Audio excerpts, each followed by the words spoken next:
Greetings, community. It's Kevin of NCBD Comics, and I'm here to bring you another edition of Kevin's most anticipated reads for New Comic Book Day 1.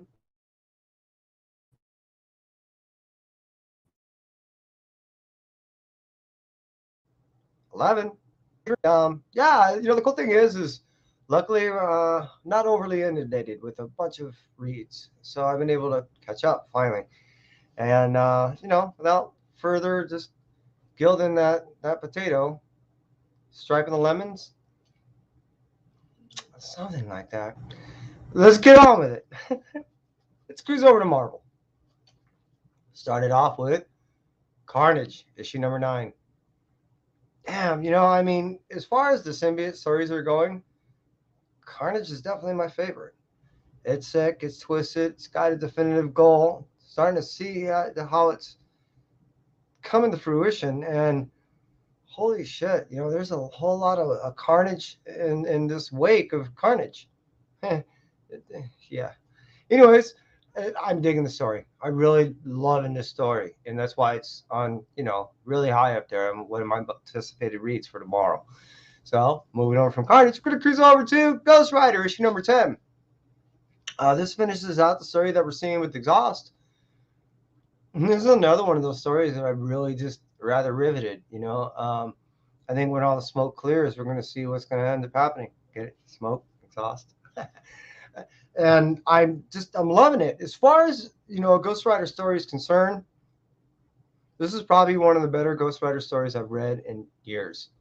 I mean, I read pretty much every Ghost Rider story that comes out. This has definitely been one of the most enjoyable. So, Percy, dude, man, doing an awesome job. Keep it up. Appreciate it. I'm loving it. I'm gonna keep buying it. Moving from Ghost Rider issue number 10, we're gonna cruise over to Spidey stuff. Amazing Spider-Man, issue number 17. Now, Amazing Spider-Man, in my opinion, has been really good. Going all the way back, let's say, to the Spencer time area of, right when he first started. I mean, what were we talking about?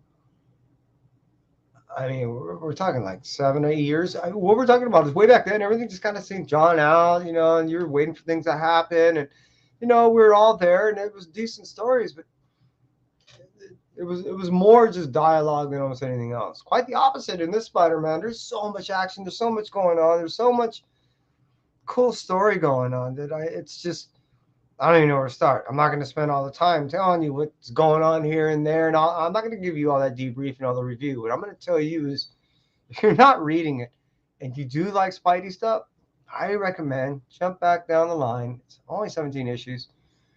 You could pick up a couple of volumes. You know what I mean? Trades. You'll be digging it. This Spidey stuff is cool. Moving over for Spider-Man. Amazing Spider-Man, issue number 17. We're going to close over to another Spider-Man, Miles Morales, issue number 2.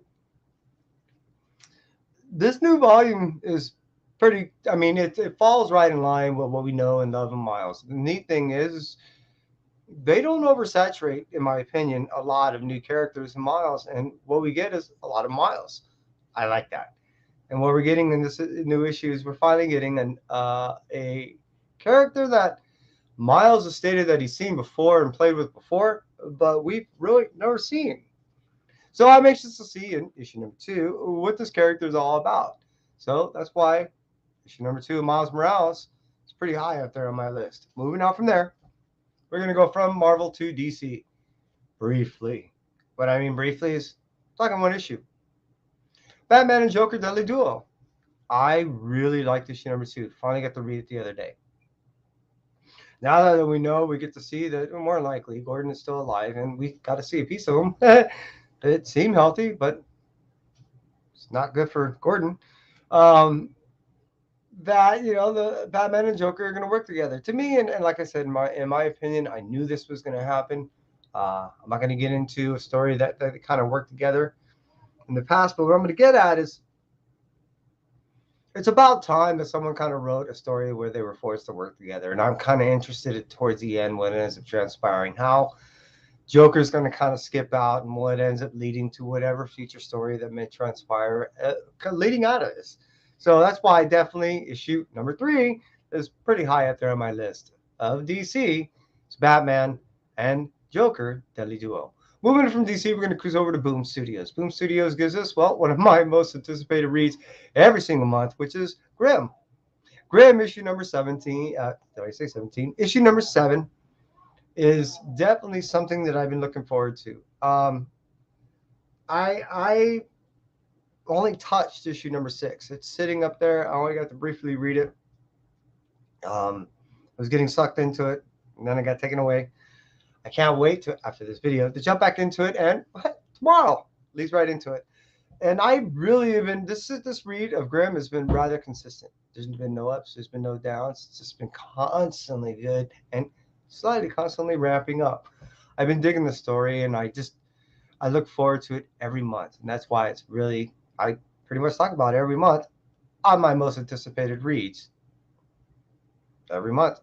Moving up from Boom, from Grimm, issue number 7, we're gonna talk about, well, Image. And we're going to end it with Image.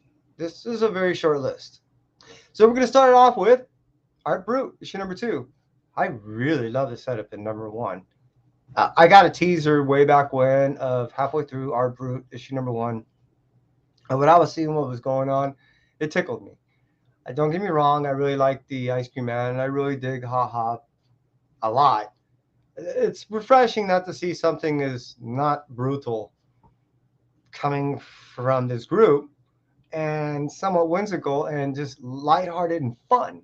So it's definitely a journey of fantasy and just a wild world within a world, which I really dig. And that's why Art Brut issue number 2 is really high in my most anticipated reads for 1/11/2023. We're going to move over from Art Brut. We're going to talk about, well, Dark Ride. Dark Ride issue number 4. This is another one that's been rather consistent. I really like the art. 2, the storytelling is kind of cool. It only for me lacks a little bit on the depth of the characters themselves. We get to know a little bit about that in the issue number 1, but from there we don't get to know a whole lot more. We know that their involvement and what they're really kind of involved in, but we also get to understand that the kids are pretty devoid of really what's transpiring in this park. More is revealing itself as a sister comes looking for her brother. We do get to see the brother. She doesn't look very good, but don't tell him. That all leads to issue number 4, and that's why it was difficult between this and the book after, which one is going to be my most anticipated read. But actually, hands down, when I really just took a few moments to think about it, it was rather obvious, which is the last title that I'm going to read to you is Little Monsters, issue number 9. Little Monsters is awesome. I like when you can take something that is considered a monster, any type of even classical or modern day type of monster, and humanize it. When you can go ahead and take something hoary, gory, and spin it on an individual that's reading about it and get them to read in a different form, a different view. Definitely when it comes from a point of view of compassion or sympathy in any type of way, it lends the reader a new scope.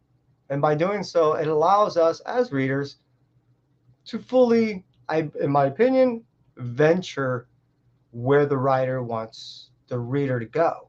And all I mean by that is no specifics. I'm still talking vagueness. I'm just talking about sometimes we have premeditated ideas of our expectations of where a particular story may lead. The beauty about this story for me is it is just allowed the reader to just throw on a seatbelt and enjoy the ride. Pretty cool. That's why it's been a most anticipated read pretty much every time it's out. It's just been edged out by so many other titles at the time. However, this has been a very consistent read. Little Monsters is highly recommended by me, anywhere from the tween and on up. If you haven't already, please check it out. And again, issue number 9 comes out tomorrow. That's why it's my Blue Light special. That's it for me, Entropy. I appreciate you stopping by. You take care. Goodbye.